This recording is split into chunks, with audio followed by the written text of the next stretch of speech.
ఒక బంధువు వచ్చాడు, తానొంటరి నన్నాడు, ఆ బంధము వేశాడు, సంబంధము చేశాడు.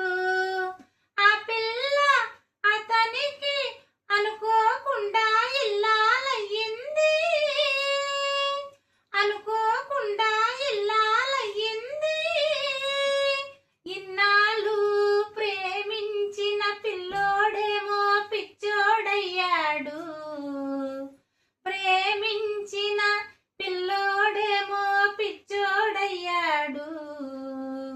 చుక్కలాంటి అమ్మాయి, చక్కనైన అబ్బాయి, ఇద్దరొక్కటైనారు, ముద్దు ముద్దుగున్నారు. ఇద్దరొక్కటైనారు, ముద్దు ముద్దుగున్నారు. చుక్కలాంటి అమ్మాయి, చక్కనైన అబ్బాయి.